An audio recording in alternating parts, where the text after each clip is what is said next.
Nació en Yablonnoye, Ucrania, en aquel entonces en la Unión Soviética, el 16 de octubre de 1936, una pequeña aldea en tiempos de hambruna del Holodomor, donde morían cientos de personas cuyos cadáveres se amontonaban en las calles y campos.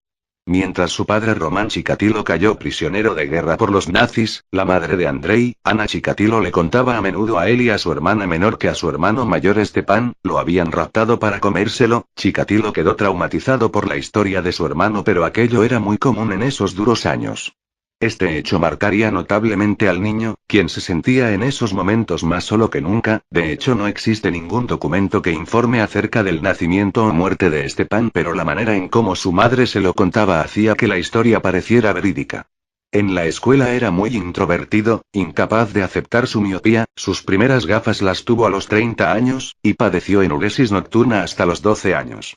Siempre era humillado por los otros compañeros, cualquiera podía decirle lo que fuese, él se limitaba a escuchar y a aguantar. No era de extrañar que con el tiempo, su ánimo se llenase con las lágrimas contenidas y con todas esas injurias. A medida que iba creciendo, se hacía más tímido con las mujeres. Tal fue el problema que en la adolescencia tuvo una relación sentimental con una chica del pueblo, pero su impotencia destruyó dicha relación. Como todo soviético, sirvió en el ejército y luego se dedicó a los estudios. Deseaba licenciarse en Derecho, pero suspendió el examen de acceso a la universidad. Decepcionado, puso todo su empeño en prepararse profesionalmente, obteniendo 3 títulos: en ingeniería, marxismo-leninismo, lengua y literatura rusa. En 1971 se graduó de maestro. Sentía una creciente atracción por las menores de 12 años, y se colaba en los dormitorios para verlas en ropa interior mientras se masturbaba con la mano dentro del bolsillo. Más tarde Chikatilo se refugió en el estudio del comunismo, pero su fijación con el dogma político rayaba en la demencia. A pesar de su problema, pudo encontrar una esposa, y aunque era incapaz de mantener una erección, sí podía eyacular. Logró alcanzar en contadísimas ocasiones la suficiente erección para dejar embarazada a su esposa, pero no dejaba de pensar que la naturaleza lo había castigado castrándolo al nacer. Era un marido de carácter estable y trabajador, un padre que nunca levantaba la voz ante los hijos, un respetado miembro del Partido Comunista que leía los periódicos y se mantenía al corriente de la actualidad. En la escuela en la que trabajaba, sus alumnos no lo tomaban, se negaban a comportarse bien e incluso fumaban delante de él en la clase. Más tarde Chikatilo abusaría sexualmente de sus estudiantes, tanto chicos como chicas, lo que le costaría el trabajo en 1974. El 22 de diciembre de 1978, Chikatilo mató por primera vez cuando tenía 42 años. Abordó en la calle a una niña de 9 años de edad y la convenció para que se fuera con él a una cabaña que poseía en las afueras de la ciudad. Sabía cómo hablar a los niños, él mismo había sido maestro y tenía a sus 2 hijos. Una vez allí la desvistió con violencia. Accidentalmente, le hizo un rasguño del que brotó sangre, hecho que le propició una erección inmediata, estableciendo el vínculo fatal entre sangre y sexo. Luego, sacó un cuchillo y se lo clavó a la niña en el estómago. Con cada puñalada notaba que se acercaba más al orgasmo, por lo que no cesó de hacerlo hasta la eyaculación. Chikatilo había intentado satisfacer su necesidad sexual movido por la esperanza de llegar a ser igual que los demás. 2 días después de este crimen, la policía encontró los restos de la niña en el río Grusotka, y cerca de la cabaña de Chikatilo una gran mancha de sangre. Los policías interrogaron al hombre, pero acabaron inculpando a otro agresor sexual, Alexander Kravchenko. Chikatilo era, por las paradojas que marcaban sus actos, más dual que nunca. Era el típico marido sumiso y asexual. Hacía todo lo que su mujer le ordenaba, o casi todo. Ella solía desear los placeres del lecho con más frecuencia que él, y eso los llevaba a frecuentes discusiones, a que ella le recordase en todo momento lo taciturno e inerte que era. La acusación de haber acosado sexualmente a sus estudiantes le costó el trabajo, pero consiguió uno nuevo en una fábrica en el que tenía que estar viajando constantemente. Este constante movimiento le ayudaba a escoger sus nuevas víctimas. En 1981, se convirtió en funcionario de abastecimiento de una fábrica, y el trabajo, que lo obligaba a recorrer una buena parte de la región, le proporcionaba la fachada perfecta. 3 años pasarían antes de que Chikatilo asesinara por segunda vez. El 3 de septiembre de 1981 asaltó a su segunda víctima, llamada Larisa Tkachenko, prostituta de 17 años de edad. La convenció de ir con él al bosque para tener relaciones sexuales, pero falló en el intento por lo que ella se rió de él, esto lo enfureció, perdió el control, estranguló a la mujer y eyaculó sobre el cadáver, mordisqueó su garganta salvajemente, le cortó los senos y en su frenesí se comió los pezones. Luego, comenzó a lanzar aullidos mientras bailaba una danza de guerra alrededor del cuerpo, dejó el cuerpo sin vida con un palo enterrado. En esos momentos supo que volvería a matar. Los dos primeros asesinatos de Chikatilo tuvieron cierto carácter fortuito. Es posible que, en ambos casos, sus intenciones fueran solamente de índole sexual. Los gritos de terror lo excitaban, pero era el asesinato en sí lo que presentaba para él el acto sexual supremo. Su tercera víctima fue Liuba Biryuk, fue raptada de un pueblo y fue acuchillada 40 veces en el bosque. Le mutiló los ojos, y esto se volvería algo común en sus asesinatos, la firma mortal de Chikatilo. Chikatilo asesinó a otras 3 personas ese año, y entre ellas se encontraba su primera víctima masculina, Oleg Podzibaev de 9 años de edad. El cuerpo no se encontró pero Chikatilo afirmó ser el responsable y que le había arrancado los genitales.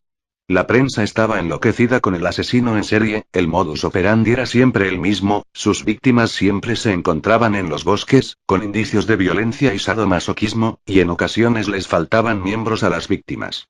Se trataba de niños, niñas y chicas jóvenes. Entre ellos había muchos escapados de casa y retrasados mentales, pues se dejaban convencer más fácilmente y agradecían su ayuda en el laberinto del sistema de transportes local, con el que no estaban familiarizados. En 1984 asesinó a 15 personas, mientras el tiempo entre sus asesinatos iba disminuyendo, el número de víctimas iba en ascenso. Chikatilo los elegía entre la multitud en estaciones ferroviarias y en paradas de autobús, y con algún pretexto, los convencía para que lo siguieran a alguna zona boscosa. Una vez allí les infligía numerosas puñaladas, entre 30 y 50. Casi todas las víctimas sufrían la mutilación de los ojos. A las adolescentes o chicas jóvenes les seccionaba los pechos o los pezones, ya fuera con sus afilados cuchillos o con los dientes. El útero era extirpado con tal precisión que todos los cirujanos de la provincia de Rostov pasaron a ser sospechosos en potencia. Mientras las violaba, se enfurecía tanto por llegar tan rápidamente al orgasmo que les machacaba la cara de golpes. Para ocultar su impotencia, a veces, con la ayuda de una ramita, colocaba el semen en la vagina de la víctima. En el caso de los niños, los atacaba nada más hallarse a solas con ellos en el bosque. Un golpe para aturdirlos con las manos atadas y unos golpes de cuchillo poco profundos para establecer su dominio sobre ellos. Posteriormente, los mutilaba a mordiscos, les cortaba los genitales o solamente extirpaba los testículos, que guardaba a modo de trofeo. En algunas ocasiones realizaba estas amputaciones cuando la víctima se hallaba aún con vida, aunque no consciente. En ninguno de los casos se encontraron las partes del cuerpo seccionadas en las cercanías de la escena del crimen. Además practicaba actos de canibalismo. En sus declaraciones confesaría que le gustaba tragarse las partes del cuerpo más blandas. El Instituto Serbsky, en Serbsky Center, de Moscú diseñó el perfil de un hombre ostensiblemente normal, probablemente casado, con un trabajo regular. Por el semen hallado en los cuerpos de sus víctimas, se supo que su sangre era del grupo A. El 14 de septiembre de 1984, detuvieron a Chikatilo en el mercado de Rostov, pues en líneas generales encajaba con la descripción del asesino, pero no pudieron demostrar nada más. Chikatilo parecía un hombre respetable, y tras hacerle un análisis de sangre, esta resultó ser de grupo A. Enseguida fue puesto en libertad sin cargos. Por esas alturas, los archivos de la policía contenían datos de unos 26.500 sospechosos. Cuando apareció el cadáver número 30, los periódicos empezaron a dar noticias del posible asesino en serie, quienes todos creían un retrasado mental, a pesar que la policía no estaba de acuerdo. Esto puesto que la amplia dispersión territorial del asesino indicaba que éste disponía de un vehículo, factor que en Rusia no era escaso. Posteriormente Chikatilo fue acusado de haber robado un rollo de linóleo de su oficina. 7 meses después, con ese caso aún pendiente, fue arrestado por comportamiento impropio en la estación de autobuses de Rostov y fue sentenciado a 15 días en prisión. La policía creía que él era el asesino, así que compararon la sangre de Chikatilo con el semen encontrado en los cuerpos de las víctimas e inexplicablemente no era el mismo tipo de sangre. Fue sentenciado a 1 año en cárcel por el robo del linóleo, pero el juez simpatizó con él y lo liberó antes. El 17 de octubre de 1990 volvió a matar en un bosque cercano a la estación de Don Leshov. Este crimen absorbió a toda la policía local y a una fuerza antidisturbios de 100 hombres. Pero 2 semanas después, Chikatilo volvió a actuar, y esta vez fueron unos 600 detectives los encargados de investigar a lo largo de la línea de los bosques, en donde montaban guardia 3 o 4 oficiales en los apeaderos más aislados. El 6 de noviembre de 1990, uno de estos detectives, un sargento llamado Igor Rybakov, vio surgir del bosque un hombre con traje y corbata.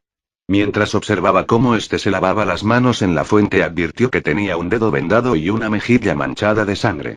Rybakov le pidió la documentación, no tenía motivos suficientes para arrestar a Chikatilo, sin embargo, dejó constancia del incidente. Al día siguiente, se encontró el cadáver de una chica en esa misma zona. El homicida tenía que haber pasado por la estación, y el culpable no podía ser otro que el sospechoso del informe de Rybakov. Lo arrestaron el 20 de noviembre, sospechoso de haber asesinado a 36 víctimas, todos ellos mujeres y niños. Su esperma, aunque no su sangre, sí era AUP. El fiscal general de la provincia de Rostov emitiría una orden de detención contra Chikatilo, efectiva a partir del 20 de noviembre de 1990. Ese mismo día fue retenido por la KGB, mientras este con paso lento y senil decía cómo pueden hacerle esto a una persona de mi edad. En los interrogatorios, afirmó que simplemente era un ciudadano normal, que no había cometido ningún tipo de delito, y que era objeto de una persecución absurda por parte de la policía. De destacar que Andrei Chikatilo llevó a los detectives de la policía de Rostov al lugar donde yacían 3 cadáveres que aún no se habían descubierto. Tanto la detención de Chikatilo, como la macabra búsqueda de los restantes cadáveres fueron filmadas. El 27 de noviembre prometió que estaba dispuesto a aportar pruebas de sus crímenes si no continuaban atosigándolo con los interrogatorios que le recordaban los detalles, y 2 días después se derrumbó ante un psiquiatra a quien acabó confesando 52 asesinatos.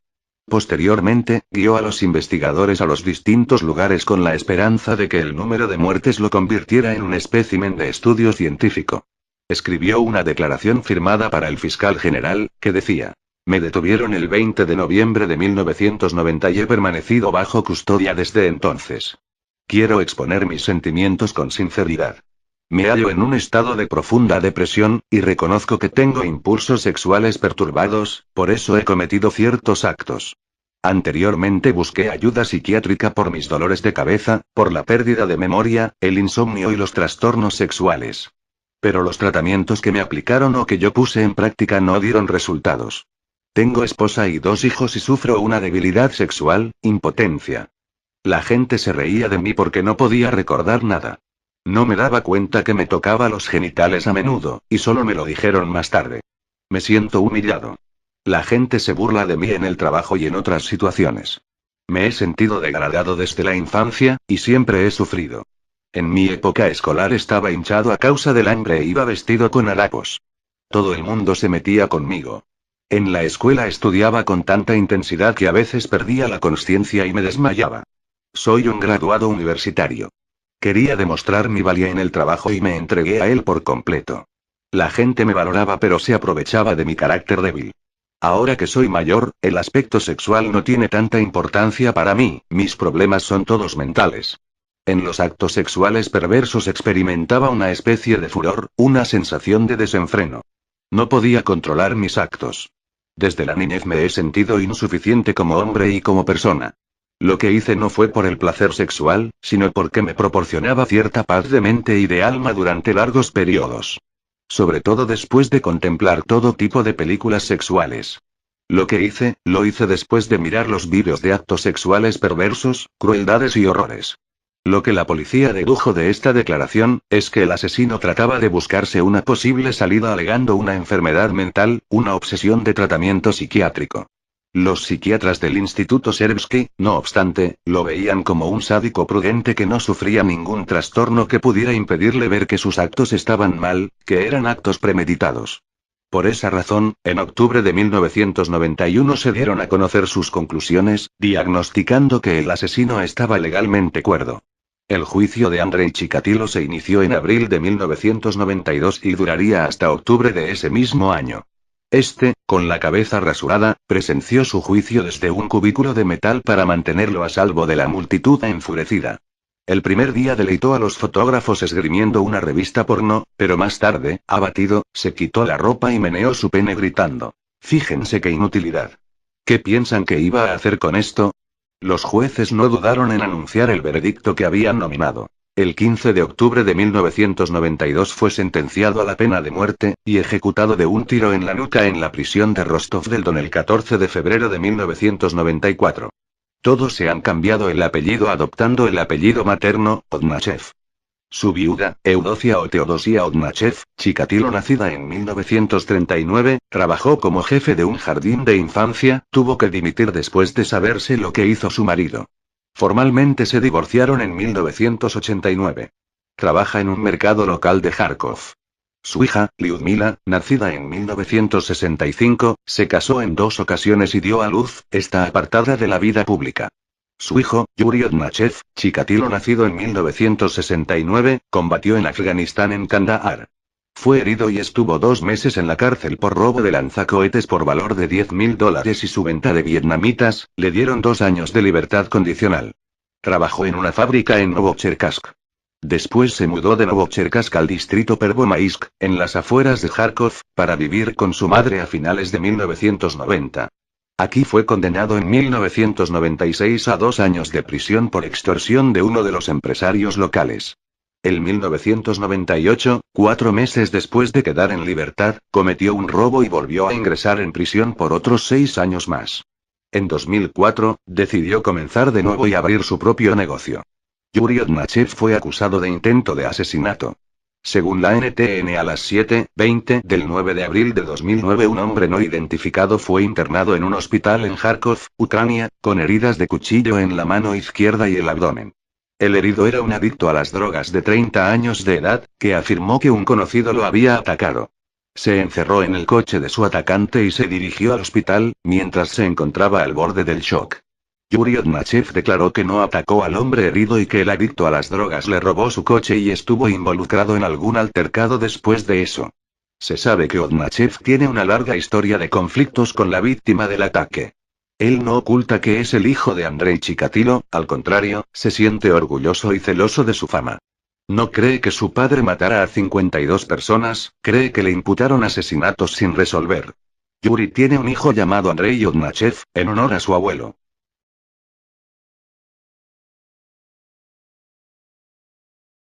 Y que le había arrancado los genitales. La prensa estaba enloquecida con el asesino en serie, el modus operandi era siempre el mismo, sus víctimas siempre se encontraban en los bosques, con indicios de violencia y sadomasoquismo, y en ocasiones les faltaban miembros a las víctimas. Se trataba de niños, niñas y chicas jóvenes. Entre ellos había muchos escapados de casa y retrasados mentales, pues se dejaban convencer más fácilmente y agradecían su ayuda en el laberinto del sistema de transportes local, con el que no estaban familiarizados. En 1984 asesinó a 15 personas, mientras el tiempo entre sus asesinatos iba disminuyendo, el número de víctimas iba en ascenso. Chikatilo los elegía entre la multitud en estaciones ferroviarias y en paradas de autobús, y con algún pretexto, los convencía para que lo siguieran a alguna zona boscosa. Una vez allí les infligía numerosas puñaladas, entre 30 y 50. Casi todas las víctimas sufrían la mutilación de los ojos. A las adolescentes o chicas jóvenes les seccionaba los pechos o los pezones, ya fuera con sus afilados cuchillos o con los dientes. El útero era extirpado con tal precisión que todos los cirujanos de la provincia de Rostov pasaron a ser sospechosos en potencia. Mientras las violaba, se enfurecía tanto por llegar tan rápidamente al orgasmo que les machacaba la cara de golpes. Para ocultar su impotencia, a veces, con la ayuda de una ramita, colocaba el semen en la vagina de la víctima. En el caso de los niños, los atacaba nada más hallarse a solas con ellos en el bosque. Un golpe para aturdirlos con las manos atadas y unos golpes de cuchillo poco profundos para establecer su dominio sobre ellos. Posteriormente, los mutilaba a mordiscos, les cortaba los genitales o solamente extirpaba los testículos, que guardaba a modo de trofeo.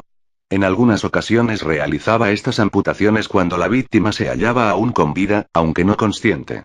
En ninguno de los casos se encontraron las partes del cuerpo seccionadas en las cercanías de la escena del crimen. Además practicaba actos de canibalismo. En sus declaraciones confesaría que le gustaba tragarse las partes del cuerpo más blandas. El Instituto Serbsky, en Cherubsky Center, de Moscú diseñó el perfil de un hombre ostensiblemente normal, probablemente casado, con un trabajo regular. Por el semen hallado en los cuerpos de sus víctimas, se supo que su sangre era del grupo A. El 14 de septiembre de 1984, detuvieron a Chikatilo en el mercado de Rostov, pues en líneas generales encajaba con la descripción del asesino, pero no pudieron demostrar nada más. Chikatilo parecía un hombre respetable, y tras hacerle un análisis de sangre, esta resultó ser de grupo A. Enseguida fue puesto en libertad sin cargos. Por esas alturas, los archivos de la policía contenían datos de unos 26.500 sospechosos. Cuando apareció el cadáver número 30, los periódicos empezaron a dar noticias del posible asesino en serie, quienes todos creían un retrasado en potencia, a veces, con la ayuda de una ramita, colocaba el semen en la vagina de la víctima. En el caso de los niños, los atacaba nada más hallarse a solas con ellos en el bosque. Un golpe para aturdirlos con las manos atadas y unos golpes de cuchillo poco profundos para establecer su dominio sobre ellos. Posteriormente, los mutilaba a mordiscos, les cortaba los genitales o solamente extirpaba los testículos, que guardaba a modo de trofeo. En algunas ocasiones realizaba estas amputaciones cuando la víctima se hallaba aún con vida, aunque no consciente. En ninguno de los casos se encontraron las partes del cuerpo seccionadas en las cercanías de la escena del crimen. Además practicaba actos de canibalismo. En sus declaraciones confesaría que le gustaba tragarse las partes del cuerpo más blandas. El Instituto Cherubsky, en Cherubsky Center, de Moscú diseñó el perfil de un hombre ostensiblemente normal, probablemente casado, con un trabajo regular. Por el semen hallado en los cuerpos de sus víctimas, se supo que su sangre era del grupo A. El 14 de septiembre de 1984, detuvieron a Chikatilo en el mercado de Rostov, pues en líneas generales encajaba con la descripción del asesino, pero no pudieron demostrar nada más. Chikatilo parecía un hombre respetable, y tras hacerle un análisis de sangre, esta resultó ser de grupo A. Enseguida fue puesto en libertad sin cargos. Por esas alturas, los archivos de la policía contenían datos de unos 26.500 sospechosos. Cuando apareció el cadáver número 30, los periódicos empezaron a dar noticias del posible asesino en serie, quienes todos creían un retrasado mental, a pesar que la policía no estaba de acuerdo. Esto puesto que la amplia dispersión territorial del asesino indicaba que éste disponía de un vehículo, factor que en Rusia no era escaso.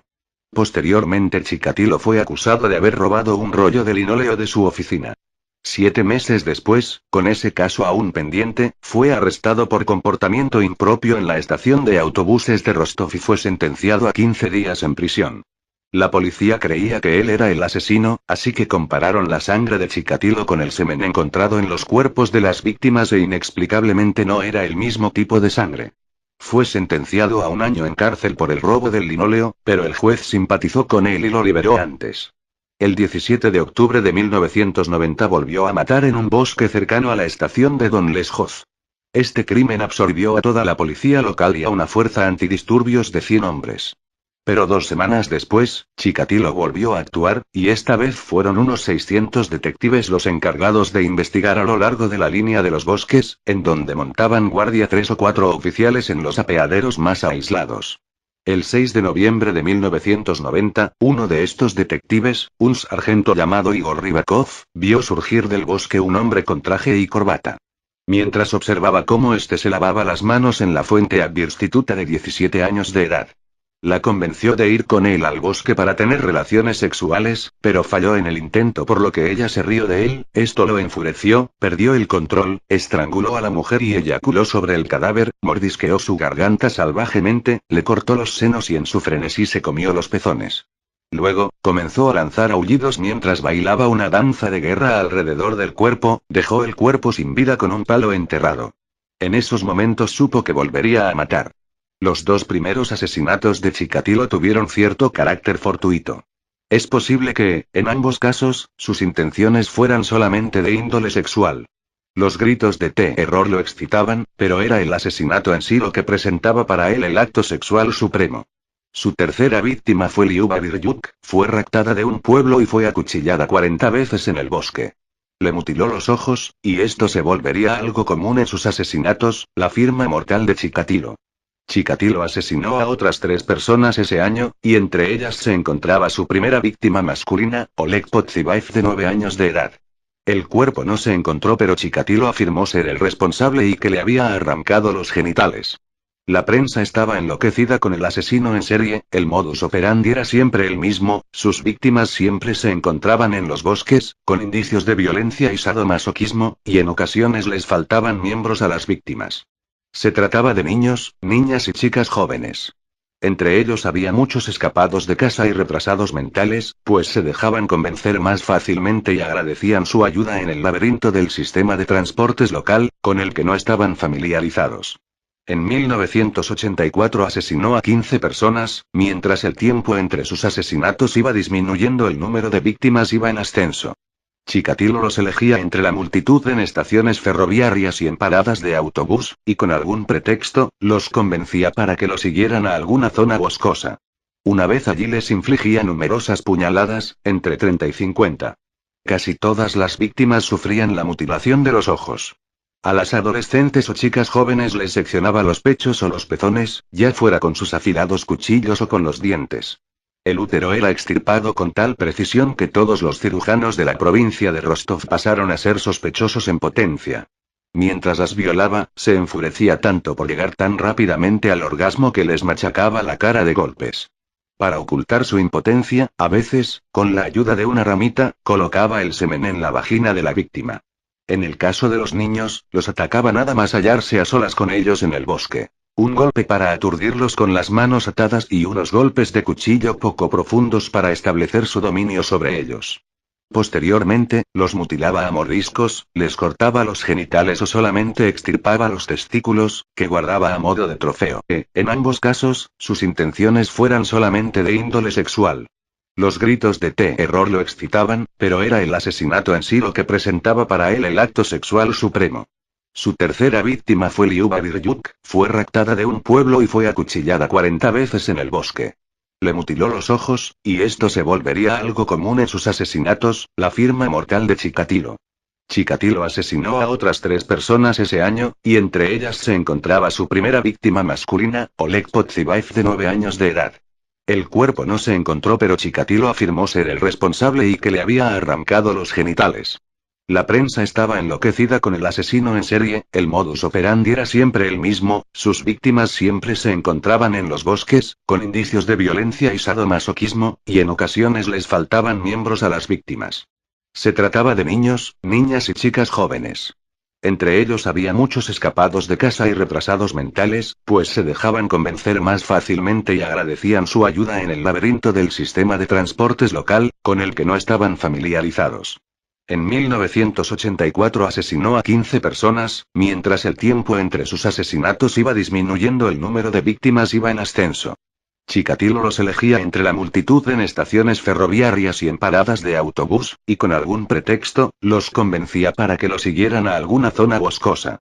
Una vez allí les infligía numerosas puñaladas, entre 30 y 50.